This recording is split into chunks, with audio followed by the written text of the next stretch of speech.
भी स्थिति काफी तनावपूर्ण है। मुसलमान है साहब, हम तुम्हारे बनाए गए कानून को नहीं, इस्लाम के कानून को फॉलो करेंगे। इतनी गाड़ी चढ़ा दी, कई आदमी मार दिया, कई चढ़ा दिया। और भाई ये देख ले, मैंने पाकिस्तान देख। अगर CIA पुलिस किसी गांव में बिना इंफॉर्मेशन के घुसे, आपका मुकामी थाना ना रहे, हाथ पैर तोड़ दो, छिड्डी छिड्डी कर दो। गोली लगी है। SHO साहब है ना। क्या है सच और अभी करेंट सिचुएशन क्या है, जानने के लिए वीडियो पूरा देखें। हजारों की संख्या में लोग, जिसमें बुजुर्ग, बच्चे और महिलाएं थी, उनको स्वयं को बचाने के लिए मंदिर में छुपना पड़ता है। पुलिस फोर्स को घंटों लगते हैं इनको सुरक्षित बाहर निकालने में, और चंद घंटों में यह सिलसिला गुड़गांव और फरीदाबाद तक पहुंच जाती है। सभी स्थानों पर धारा 144 लगा दी जाती है। सरकार के आधिकारिक बयान के अनुसार एक धार्मिक यात्रा जा रही थी और यात्रियों पर इन्हीं घटनाओं को अंजाम देने की कॉन्स्पिरेसी रची गई। यात्रा हम पहली बार देखे थे, मतलब कि परिवार, बच्चा, डेढ़ साल का बच्चा को लेके गए थे। अगर हम लोग को शाउटिंग करना रहता या अगर हम लोग दंगा के मकसद जाते तो बच्चा को लेकर नहीं जाते। पूरा परिवार था, सैकड़ों से ज्यादा हम लोग साथ महिलाएं थी। मौके पर कई पुलिसकर्मी भी घायल हुए हैं। दल वाले निकल रहे थे, उसके बाद एकदम ये निकलना शुरू हुए मोमडन, और इन्होंने एक रैली से निकालनी शुरू कर दी। कहाँ से शुरुआत? ये 9 सिटी से हुई। बजरंग दल वाले आ रहे थे वापस जाने के लिए उस टाइम। तो आखिर ये हिंसा का कारण क्या है, किसने शुरुआत की? मोनू मानेसर, जो कि गौ रक्षक है और जिसका नाम जुनैद गौ तस्कर की मृत्यु से जुड़ा था, वह इस रैली में सम्मिलित था। उसके इस शोभा यात्रा में सम्मिलित होने से मुस्लिम समाज आक्रोशित था और वो हिंसा का कारण बनी। लेकिन क्या मोनू मानेसर मेवात गया था या नहीं? ट्विटर पर एक ट्वीट में दिखाया कि मोनू मानेसर मेवात में है, और ऐसे ही सोशल मीडिया पर सभी ने मोनू मानेसर को मेवात में होने का दावा किया और हिंसा को जस्टिफाई कर दिया। और जो भी फ़ोटो दिखाई वह 2 अक्टूबर 2022 की फ़ोटोज़ थी, और इस पूरे इवेंट में मोनू मानेसर की उपस्थित होने की पुख्ता सबूत नहीं है। तो जब मोनू मानेसर आया ही नहीं, तो फिर भी यह सब हिंसा का तात्पर्य क्या था? दरअसल कई दिनों से वहाँ के लोग 31 जुलाई की तैयारी कर रहे थे। 2 साढ़े ऐसे उड़ाएंगे तो बहन तू तेरी जिंदगी में लाश आ जाए, गारंटी। ये सिलेंडर धरा है, सरकार भी सुन लिया भाई। और अपने अपने सोशल मीडिया पर आकर कह रहे थे कि 31 जुलाई को तैयार रहना, सभी को जाना है। और 31 जुलाई को शांतिपूर्ण हो रही शोभा यात्रा पर हिंसा हुई। शोभा यात्रा निकालने वाले लोगों का मुख्य रूप से कहना है, यदि हमारा मकसद हिंसा होता तो हम अपने घरों की महिलाओं और बच्चों को लेकर यहाँ नहीं आते। यह शोभा यात्रा महाभारत के काल से ही निकलती आ रही है। मेवात देश के पिछड़े क्षेत्रों में से माना जाता है और कट्टरपंथियों का गढ़ भी, पर हमेशा से ऐसा नहीं था। यह वो क्षेत्र है जहाँ मेव नाम की कम्युनिटी रहती है, जो अधिकांश मुस्लिम है। हरियाणा की नूंह डिस्ट्रिक्ट में इसकी एक बड़ी संख्या है, और इसके अलावा उत्तर प्रदेश में मथुरा तक और राजस्थान में दौसा तक ये फैले हुए हैं।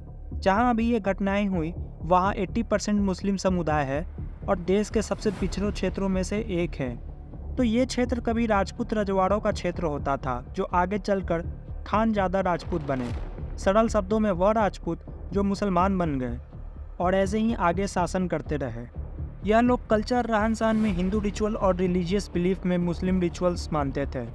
1930 के दशक तक इस क्षेत्र में जो हिंदू रहते थे वह भी यहाँ के मुस्लिम को हाई कास्ट क्षत्रिय ही मानते थे। राम, हम चंद्रवंशी हैं, हम मेव हैं, हमारे 360 गांव राम के हैं। कुशवाहा राजपूत हैं हम राम को अपना दादा मानते हैं। और अधिकांश मुस्लिम वेजिटेरियन थे। यहाँ तक कि मुस्लिम शादी या त्योहारों के शुभ तारीख निकलवाने को पंडित को बुलाया जाता था। कहानी मोड़ लेती है यहाँ से। 1926 में तबलीगी जमात बनी, जो कि मेवात क्षेत्र में एक देवबंदी इस्लामिक स्कॉलर ने बनाया था। देवबंदी स्कूल ऑफ थॉट कितना कट्टर है इसका पता आप इसी बात से लगा सकते हैं कि तालिबान देवबंदी पद्धति पर चलता है। 1926 में मेवात में बनाने के पीछे का रीजन भी यही था कि लोग हिंदू रिचुअल्स को अधिक मान रहे थे और इस्लामिक रिचुअल्स को कम। मुस्लिम लोग जो हिंदू पद्धति से जी रहे थे उन्हें असली मुसलमान बनाना, पूर्वजों की आइडेंटिटी को छोड़कर इस्लामिक आइडेंटिटी अपनाना, जिसके कारण कट्टरता जो पहले काफ़ी कम थी वह बाद में बढ़ गई। 1933 में पाकिस्तान का मैप जारी हुआ था, जिसमें मेविस्तान भी दिखाया गया। 1947 में मेवात के एक वर्ग ने भारत के साथ मेवात के मिलाए जाने का विरोध किया। मेविस्तान की मांग की गई। कुछ संख्या में लोग पाकिस्तान भी गए, पर एक बड़ी संख्या को गांधी ने भारत में रुकवाया। आज़ादी के बाद तबलीगी जमात के मिशनरीज मेवात के गांव-गांव में जाकर लोगों को हिंदू रिचुअल्स को छोड़कर इस्लामिक ड्यूटीज़ को अपनाने को कहा। आज मस्जिद और मदरसे पूरे क्षेत्र में फैल चुके हैं। हिंदू रिचुअल्स ऑलमोस्ट ख़त्म हो चुके हैं। गांव की आज आम मेवाती मुस्लिम वह सोच रखते हैं जो उसे तबलीगी जमात ने दी। मेवात में शोभा यात्रा पर जो घटनाएं हुई यह केवल मेवात की स्थिति नहीं है। कुछ उदाहरणें देखते हैं। 30 जुलाई को दिल्ली में मुहर्रम की यात्रा निकल रही थी। अचानक से ताजिया निकलते समय बीच में पुलिस वालों पर पथराव कर दिया गया। यूपी में कांवड़ियों की यात्रा पर 22 जुलाई को पत्थरबाजी हुई, 12 लोग घायल हो गए। 25 मई को राजस्थान में भगवान परशुराम यात्रा निकाली जा रही थी, उस पर विशेष समुदाय की ओर से पत्थर चलाई गई। 2023 में रामनवमी और हनुमान जन्म उत्सव की यात्रा निकाली जा रही थी। पूरे देश में कई राज्यों से शोभा यात्रा पर विशेष समुदाय द्वारा पत्थरबाजी की गई। अप्रैल 2023 हनुमान जयंती पर उड़ीसा में शोभा यात्रा पर पथराव हुआ। फरवरी 2023 में झारखंड में महाशिवरात्रि की सजावट करने पर पथराव हुआ। 4 अक्टूबर 2022 को गुजरात में नवरात्रि मनाने पर पत्थर चलाए गए। देश का कोई ऐसा हिस्सा नहीं है जहां से पत्थरबाजी की खबर न आई हो, और ऐसा कोई त्यौहार नहीं है जिस पर आक्रमण न किया गया हो। अधिकांश ऐसी घटनाएं विशेष समुदाय द्वारा ही की हुई मिलती है। मुस्लिम समुदाय भारत में एजुकेशन में सबसे पीछे है, परंतु ऐसी घटनाओं में आगे। पीछे की जो हमारी गाड़ी थी ना भाई साहब, उसमें 1.5 साल का बच्चा था, उसमें एक उसकी माता थी। उस माता बच्चे को ना उसकी माँ ऐसे करके भूगी है हमारे सामने। हिस्ट्री देखे तो ऐसी इंसिडेंट्स बढ़ते ही जा रहे हैं। क्या कारण है इसका? विभिन्न संस्थाएं मेवात में मदरसों के माध्यम से अपनी प्रीचिंग करती है। 1947 में लगभग 15 मदरसे थे। मेवात में 2011 में 77 हो गए और उसके बाद संख्याएं बढ़ती गई। एक रिपोर्ट के अनुसार मेवात के मदरसों का सिलेबस दार-ए-निजामी है। यह वो सिलेबस है जो औरंगजेब के समय तैयार करवाया गया था मदरसों में पढ़ाने के लिए।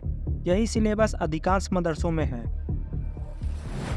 आप जिस मुल्क में रह रही हैं वो मुल्क वो है जहां देवबंद वालों को इसकी इजाजत है। ये किताब देवबंद में निसाब का हिस्सा है, सिलेबस का हिस्सा है ये किताब। इसमें जिहाद देवबंद क्या बताता है, जिहाद का मकसद क्या है, और मुझे कोई एतराज नहीं है। कुल 4% बच्चे पढ़ते हैं, लेकिन ये 4% वो हैं जिनका मस्जिद के मिंबरों पर कब्जा है, वहां से ये तकरीरें।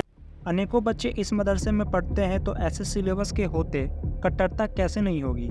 औरंगजेब के समय डिजाइन हुआ सिलेबस आज भी मेवात और बाकी जगह के स्टूडेंट्स को ब्रेन वॉश करता है। आपका इस मुद्दे को लेकर क्या ख्याल है, कमेंट करके ज़रूर बताएं। शेयर करना ना भूलें और चैनल को सब्सक्राइब जरूर करें।